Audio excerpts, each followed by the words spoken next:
E aí, quando a gente fala sobre estruturas de controle, né, a gente tem que lembrar que existem controles que são em malha aberta e existem controles que são em malha fechada, né? A diferença está se eu tenho ou não acesso à minha variável de saída ou variável de controle através dos sensores que vão medir essa variável de saída e enviá-la ao controlador na forma de erro, né, para ser controlada.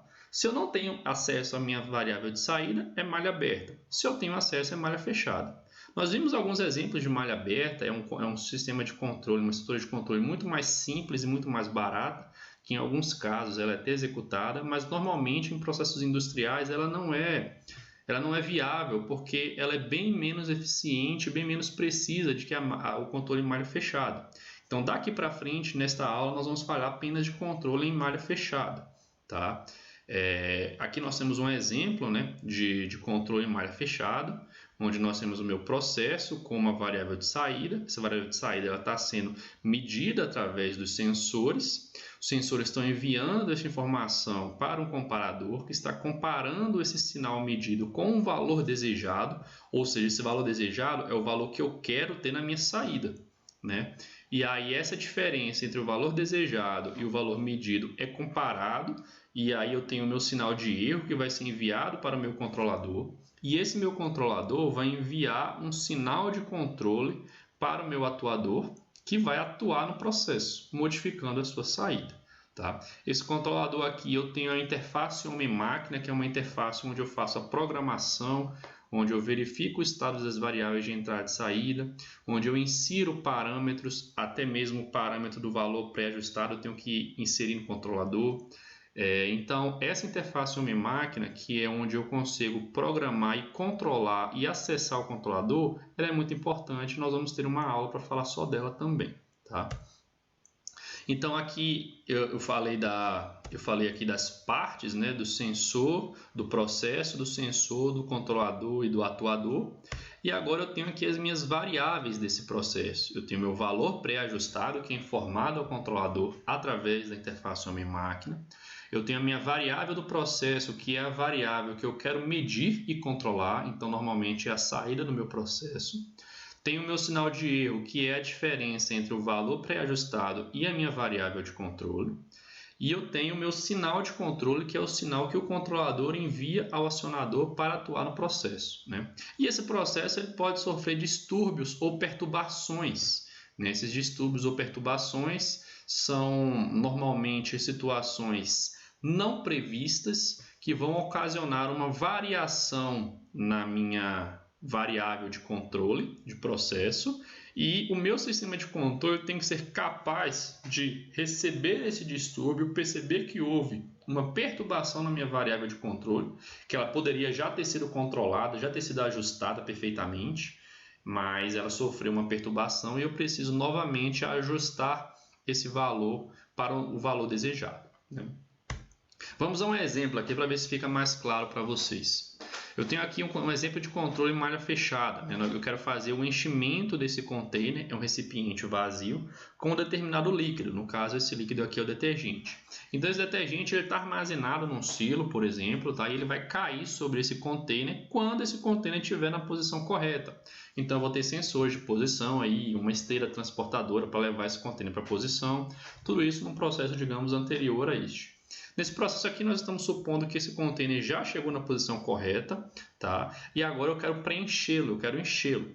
Como que eu vou encher esse container? Eu tenho uma balança e essa balança ela vai medir o peso desse container com detergente, né? Quando ele chegar no peso ideal, eu já tenho a informação, né, de que esse container foi totalmente preenchido pelo detergente e eu já posso enviar esse container para a próxima etapa. Quem que vai fazer a abertura desse silo aqui onde o detergente está sendo armazenado é uma solenoide, uma válvula solenoide aqui acionada eletricamente através do controlador. Então o controlador vai atuar na solenoide para permitir que esse container seja preenchido. Se a gente olhar aqui para o nosso diagrama de malha fechada, nós temos então a minha variável de saída é o peso desse container, certo? Então é o peso Lógico, nós vamos tarar, falando de balança aqui, nós vamos tarar esse container, tem o peso do container vazio que tem que ser desconsiderado, né? E eu já sei aqui questões, por exemplo, eu já sei qual que é o volume específico ou a densidade desse detergente, né? Que aí eu consigo calcular o peso dele em função do volume, eu já sei o volume exato desse container para conseguir calcular esse peso. Então essas informações todas eu já tenho.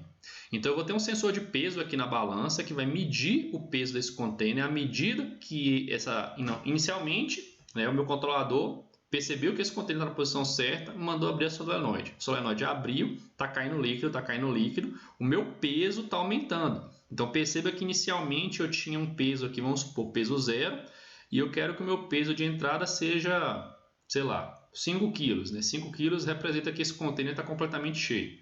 Então tem um 0, faço 5 menos 0, estou mandando um sinal de erro igual a 5 nesse momento. Esse sinal de erro ele vai ser enviado na forma de um sinal elétrico, em tensão ou em corrente para esse controlador.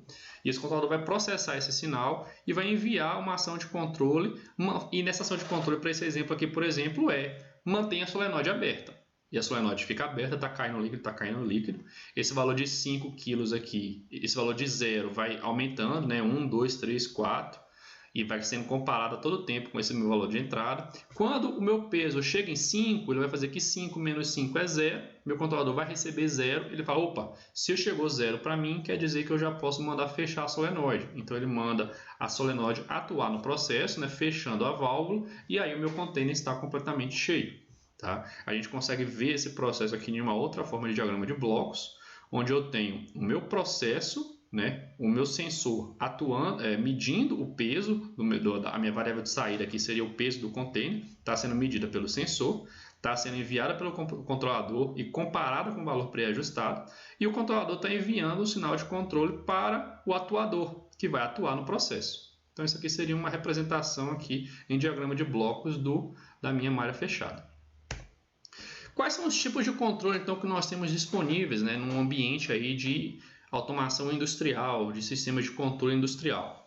Nós temos o mais básico deles é o controle on-off ou controle liga-desliga. Esse controle é exatamente o que a gente acabou de ver no exemplo anterior. Eu tenho um sinal de controle que vai ser enviado ao meu atuador. Esse sinal de controle sempre vai ser 0 ou 1, sempre vai ser liga ou sempre vai ser desliga. Tá? Então eu vou fazer uma leitura de uma variável analógica, no caso anterior, por exemplo, era o peso. Eu estou fazendo uma leitura analógica daquele peso, mas a minha ação de controle sempre é 0 ou 1, sempre é liga ou desliga.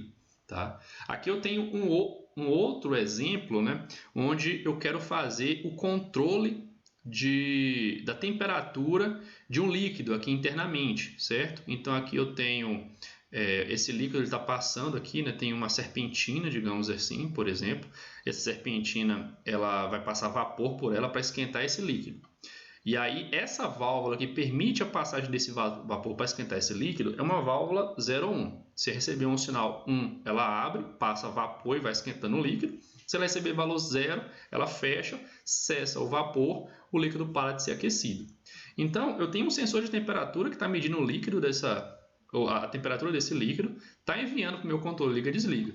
Enquanto a temperatura do líquido não for, vamos supor que o meu valor desejado de temperatura seja 70 graus. Vamos supor que isso aqui está em 50 graus, então a minha temperatura tem que subir. Se a minha temperatura tem que subir, então eu vou ligar a válvula. Mando o sinal 1 para cá, liga a válvula, passa vapor, e aí a minha temperatura vai subindo, 50, 51, 52, 55, 66, 70. Quando chegar em 70, esse controlador vai mandar essa válvula desligar. Quando ela desliga, a minha temperatura não vai ficar bonitinho em 70. Ela vai ocasionalmente esfriar, 69, 68, 67. Quando ela esfria, o meu controlador entende que tem que ligar novamente. E aí manda ligar de novo. Então perceba que vai existir aí uma oscilação em torno do valor desejado. Isso a gente consegue ver nesse gráfico aqui, ó. Então eu tenho um valor desejado ou valor pré-ajustado da variável de controle, que no caso aqui é a temperatura. Vamos supor que esse valor seja 70 graus, né? Se esse valor estiver acima, se a temperatura do líquido estiver acima de 70 graus, eu não quero ligar a serpentina. E eu não tenho nenhuma outra estrutura para resfriar forçadamente esse líquido. Então eu vou esperar que ele esfrie naturalmente. Ele vai perdendo calor, perdendo calor. Quando ele abaixa de 70 graus, Aí eu mando o meu elemento final, né, a minha válvula abrir, então ela estava em 0, eu jogo ela para 1, ela liga, no que ela liga esse cara começa a esquentar, 69, 67, 68, 69, 70. Só que quando eu mando ela desligar, ainda existe um vaporzinho passando por ali e aquele meu líquido ainda está recebendo um pouco de calor e possa ser que essa temperatura continue subindo, 71, 72, 73. Toda essa dinâmica de temperatura aqui depende do processo, então eu posso esquentar mais ou posso esquentar menos. Mas aí quando eu desligo, quando eu jogo para 0, esse cara começa a esfriar e depois eu vou ligar de novo, né? Então perceba que há uma oscilação aqui em torno do valor pré-ajustado. Mas o meu sinal de controle, perceba, esse aqui é minha variável de controle, minha variável do processo que está sendo medida, ela é analógica. Mas o meu sinal de controle é 0 ou 1, é liga ou desliga, tá? Algumas características desse sinal, então. O sinal de controle, o sinal de saída, possui apenas 2 estados, ligado ou desligado. Tá? E aí o atuador vai receber esses 2 estados e ele vai permanecer ligado quando o meu erro for maior do que 0. Mas esse erro, pessoal, é o valor absoluto do erro. Esse erro pode ser negativo. Imagina no exemplo anterior que a minha temperatura de referência, o meu valor pré-selecionado, seja de 70 graus. Mas por algum motivo, o meu líquido está em 80 graus. Então, quando eu for calcular o meu erro vai dar menos 10. Menos 10 é menor do que 0. Só que aqui eu estou fazendo a avaliação do valor absoluto do erro. O valor absoluto de menos 10 é 10, e 10 é maior do que 0. Então, nesse caso, o meu atuador... Só que isso aí vai depender do processo, né? Como eu não tenho nenhuma forma de refrigerar forçadamente o líquido, no caso anterior, então, quando o meu erro for igual a menos 10, ele entende que não é para ligar a válvula, senão vai aumentar a temperatura, então esse erro vai ficar cada vez maior, é para esperar ela esfriar normalmente. Se eu tivesse uma estrutura de resfriamento forçado, por exemplo, um ventilador, um cooler, algum outro mecanismo de troca de calor, quando esse meu erro fosse igual a menos 10, eu ligaria possivelmente essa minha estrutura de refrigeração. Mas não é o caso, tá? Esse é um controle simples, fácil de ser implementado, tá? Mas ele é pouco preciso e a gente viu que ele possui oscilações aqui em torno do valor desejado. É o caso, por exemplo, do... Imagina que você tem um ar-condicionado no seu quarto, na sua sala, na sua casa e você quer controlar aquela temperatura para 24 graus. Então, o seu ar-condicionado, ele funciona assim. Ele tem um sensor de temperatura ambiente, né? E quando a temperatura do seu quarto sobe de 24, ele desliga. Quando ela desce de 24, ele liga. Quando ela sobe de 24, ele desliga. Quando ela desce de 24, ele liga. Então, fica aí você tendo uma oscilação e, além disso, você tem um número elevado de chaveamentos. Esse chaveamento é o liga-desliga, liga-desliga, liga-desliga. Quando a gente pensa no atuador, esse atuador pode acabar se danificando se ele tiver um número elevado de chaveamentos. Isso não é interessante. Então, a gente tem uma abordagem que a gente chama de banda morta, onde a gente insere no meu controlador liga-desliga uma banda onde o controlador não vai ser acionado, ele não vai nem ligar e nem desligar, para diminuir as oscilações em torno do valor pré-selecionado e diminuir o número de chaveamentos. O que seria essa banda morta? Vamos ver esse exemplo aqui. Esse aqui é o mesmo exemplo que a gente tinha visto anteriormente, né? Então, imagine que eu tenho aqui um set point aqui. Vamos pensar no caso do ar-condicionado. 24 graus, tá? E aí eu ligo o ar-condicionado para a minha temperatura do quarto estava em 25 graus. Eu liguei o ar-condicionado, ela baixa, vai para 23. Quando chegar para 23, o ar-condicionado desliga e aí o quarto começa a esquentar. 23, 24, 25. O ar-condicionado liga de novo, 24, 23. Desliga, né? Aí abaixa a temperatura, liga o ar-condicionado de novo. Então, fica nesse processo e aí ocorre uma grande quantidade de chaveamentos aí do meu ar-condicionado, liga e desliga. Imagina que a sensibilidade desse sensor do ar-condicionado fosse de 0,1 graus. Então, deu 23,9, desliga o ar-condicionado. Deu 24,1, liga o ar-condicionado. 23,9, desliga. Então, perceba que quanto maior a sensibilidade, menor essa oscilação em amplitude. Só que maior é o número de chaveamentos do meu ar-condicionado. Isso pode acabar danificando o meu equipamento. Então, quando eu insiro essa zona morta, né, essa banda morta, o que eu faço? Eu faço assim, ó. O meu valor de set point é 24 graus, tá? E eu vou colocar 2 graus para cima, 2 graus para baixo. Isso quer dizer que dentro desses 2 graus para cima e 2 graus para baixo, o meu não vai ter acionamento, não vai ter mudança do estado do meu controle. Essa mudança quer dizer que se ele estava ligado, ele não vai para desligado, e se ele estava desligado, ele não vai para ligado. Vamos supor um exemplo aqui, eu tenho a temperatura do meu quarto de 24 graus. Aqui em cima é 26, aqui embaixo é 22. Então, vamos supor que a temperatura do meu quarto está em 26 graus, né? Eu quero esfriá-lo, ligo o ar-condicionado. Quando eu ligo, ele começa a diminuir a temperatura, 26, 25, 24, 23. Quando chegou em 23, como ele está dentro da zona morta, o meu ar-condicionado não vai mudar o estado dessa minha variável de saída, ele vai permanecer. Então, eu vou continuar com o ar-condicionado ligado. Se eu continuo com o ar-condicionado ligado, essa temperatura continua caindo. 23, 22, 21. Opa, 21 eu já saí fora da minha banda morta. Então, agora eu vou desligar o ar-condicionado. Quando eu desligo ele, a temperatura do quarto começa a subir. Então, 21, 22, 23, 24. Quando der 25, eu não vou ligar o ar-condicionado porque eu estou dentro da minha banda morta. E dentro da minha banda morta não tem alteração do meu sinal de controle. Então, o ar-condicionado continua desligado. 24, 25, 26, 27. Quando deu 27, sai da minha banda morta, vou ligar o ar-condicionado. 27, 26, 25, 24 e assim sucessivamente.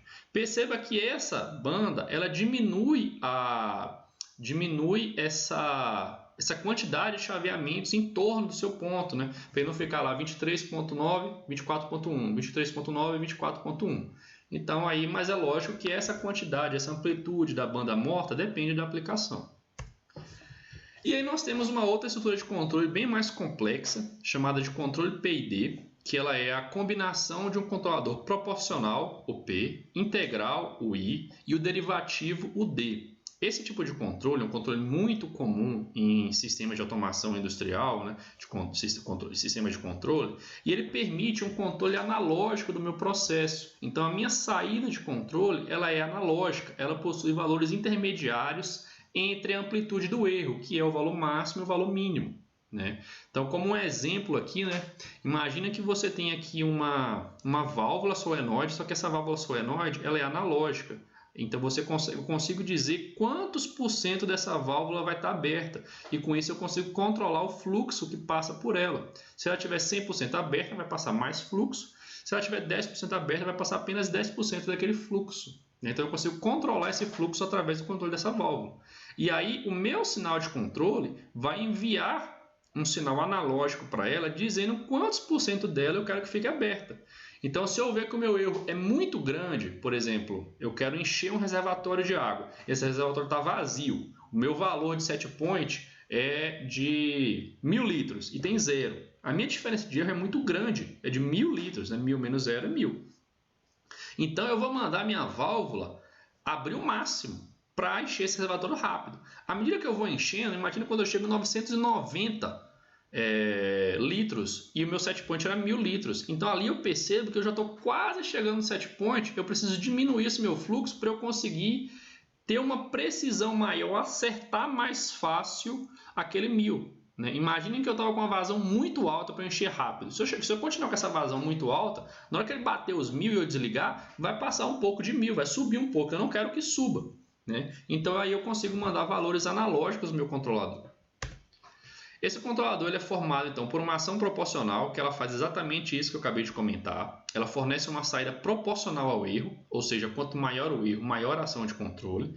Né? Só que isso ocorre dentro de uma faixa proporcional em torno do valor pré-ajustado. Né? Então eu tenho meu valor pré-ajustado, eu tenho uma faixa proporcional máxima e mínima que eu consigo atuar. É como se fossem os extremos do controle on-off, né? E aí eu tenho valores analógicos aí entre o máximo e o mínimo. Eu tenho também uma ação integral. Essa ação integral ela tende a eliminar o erro em regime permanente. Nós vamos falar um pouco sobre isso, né? Esse erro em regime permanente é a diferença entre o valor que eu quero, o valor pré-ajustado, e a minha variável de controle. Só que em regime permanente quer dizer que eu já estou numa condição estável do meu processo e minha variável de controle ela não conseguiu se igualar ao meu sinal de referência. Houve um erro em regime permanente ali. Essa ação integral ela vai eliminar esse erro. Tá? E aí eu tenho a minha ação derivativa que ela vai aumentar a velocidade da minha ação de controle. Então eu vou chegar no meu valor desejado mais rápido. Então eu vou mandar um sinal de controle para abrir aquela válvula mais rápido, para mandar um valor de referência analógica, né, para ela, eu vejo que o meu erro é muito grande, então eu vou mandar abrir, ficar ligado no tempo maior e depois ir diminuindo aos poucos até se chegar aí no meu valor desejado com uma mais alta velocidade. Então essa seria a ação derivativa. Os controladores que existem atualmente aí no âmbito, no contexto da automação industrial, eles podem ser combinação desses três. Eu posso ter só o P, eu posso ter o P com I, que é o chamado PI, eu posso ter o P com D, que é o chamado PD, ou eu posso ter os três. Eu sempre tenho que ter o P. Eu não posso ter um controlador ID, ou só o controlador D, ou só o controlador I. Eu preciso dessa faixa proporcional para que o meu controle atue, certo? Então é sempre PI, PD ou PID. Aqui eu tenho um gráfico, tá? Um gráfico para a gente conseguir discutir essa ação de controle, que é o seguinte.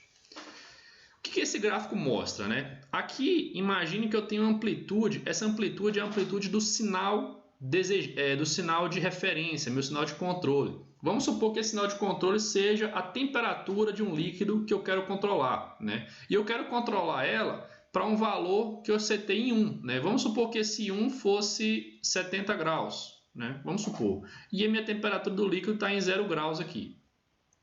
Quando meu controle entra no sistema, ele atua, ele vai levar, né? Ele vai, por exemplo, ligar uma termoresistência, ligar uma serpentina, uma caldeira elétrica, qualquer coisa para elevar a temperatura desse líquido, né? E a temperatura desse líquido vai sair de 0 e ela tem que chegar aqui nessa linha de 70 graus, né? Então, esse eixo aqui é tempo, né? Então, vai passar um determinado tempo, aqui está em segundos, mas eu quero que esse meu líquido chegue nessa minha temperatura de 70 graus. Se eu tiver só o P, olha o que vai acontecer. Ele vai levar esse tempo aqui, né? Ele tem essa característica, uma característica transitória, que a gente não vai se preocupar com ela agora, mas a gente percebe que em regime permanente, ó, o meu controle conseguiu levar o meu P, por exemplo, para, sei lá, 68 graus. Um exemplo, né? Ele não conseguiu corrigir esse erro em regime permanente aqui, ó. Esse erro aqui em regime permanente, tá? Ele não conseguiu levar de 68 para 70 graus. Esse erro de 2 graus aqui é relevante? Depende do processo, né? Pode ter processos aí que eu vou poder aceitar esse erro, tem processos que eu não vou poder aceitar. Quando eu trabalho com PI, esse meu PI aqui, ó, ele leva um tempo um pouco maior em relação ao P, tá? Por causa da ação integral. Mas o que acontece, ó, é que eu chego em regime permanente, eu elimino esse erro aqui que existia no controle P. Quem faz essa é a minha ação integral. Então eu consigo aqui chegar com precisão no meu valor de referência. Quando eu trabalho com PD, olha só o PD em verde aqui, ó, ele é muito mais rápido, tá vendo? Olha o tempo, né? Vamos supor que nesse instante de tempo aqui eu já estou em regime permanente. Quando eu só tinha o P, eu levei 40 segundos para chegar em regime permanente. Quando eu tenho o PD, eu levei 20 segundos, ou seja, eu levei metade do tempo para chegar em regime permanente. Porém, eu chego em regime permanente com um erro em regime permanente também. Tá? Vamos supor aqui 68 graus e meio. Então eu cheguei muito mais rápido no meu valor em regime permanente, mas esse valor também tem um erro em relação ao meu valor desejado. Então só o PD também não me resolve.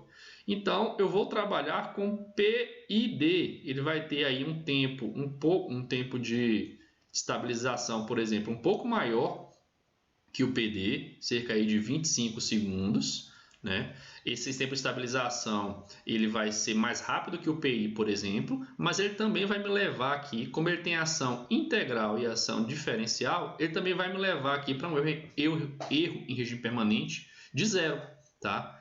Então, essa seria a diferença do P, do PI, do PD e do PID.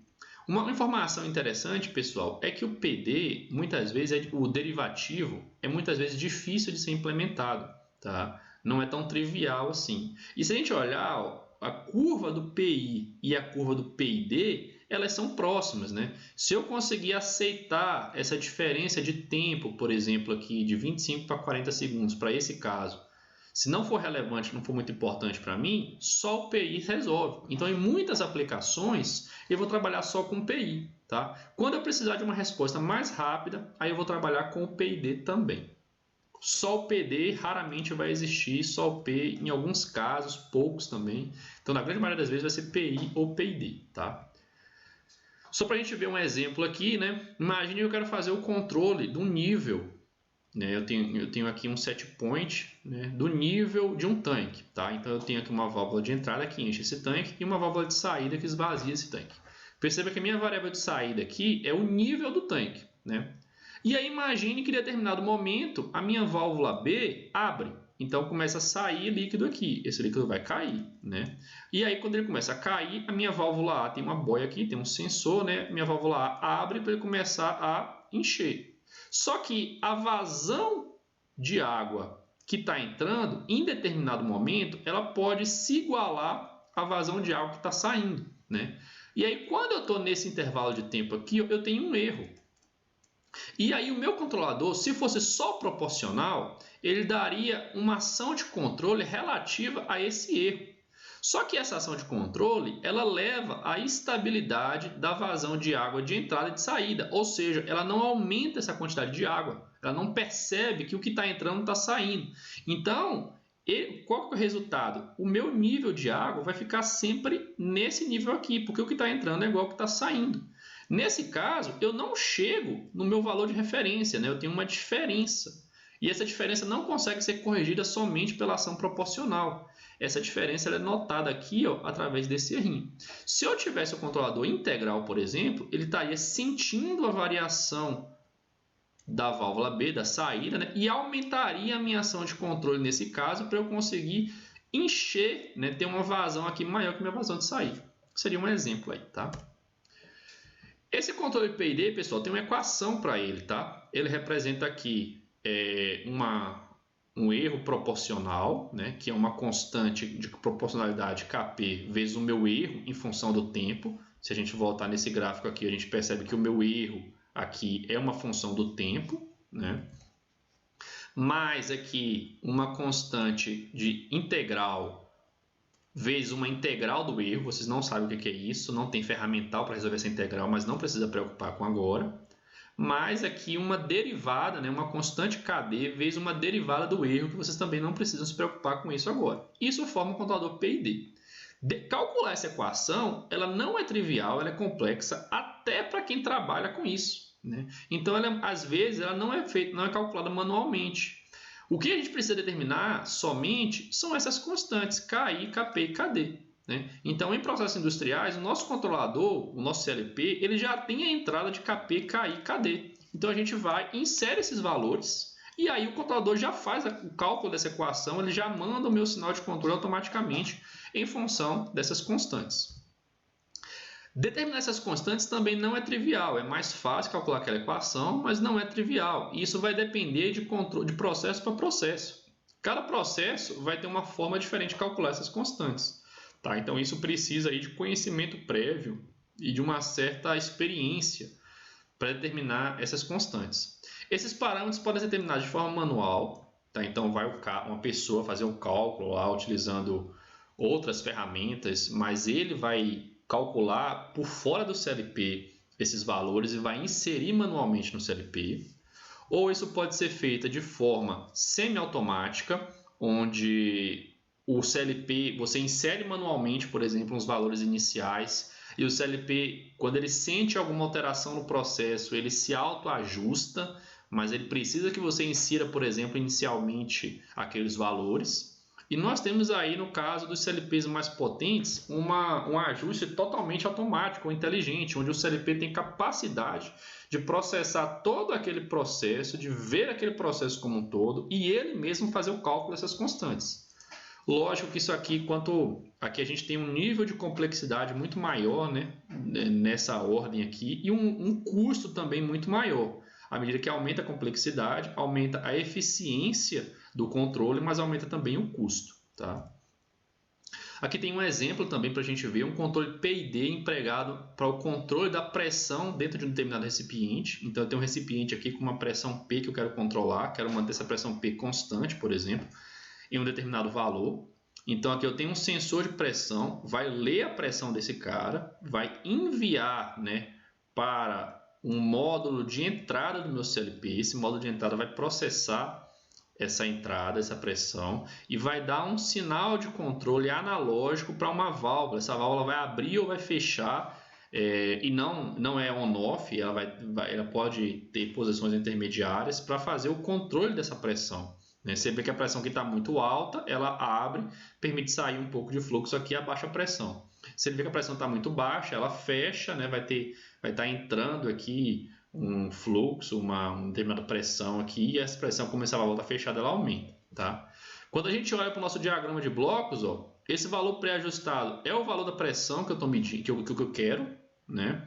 E aí eu estou comparando ela com o valor que está sendo lido pelo meu módulo de entrada, já que o meu sensor ele está conectado aqui no meu módulo de entrada, então eu estou lendo esse cara e comparando com o meu sensor, estou jogando isso no meu controlador está fazendo um cálculo PID da minha malha de controle fechada e está mandando um sinal analógico, né? Um sinal analógico aqui, a minha ação de controle na saída que vai atuar aqui na válvula. E essa válvula vai modificar o processo, tá bom? Finalmente, a gente tem aqui o bloco PI do clique 02. Ou seja, o clique 02 ele tem controle PID nele também. Tá? Aqui, olha como é que a gente implementa ele. Ele é uma saída e a gente insere aqui alguns valores. Ó.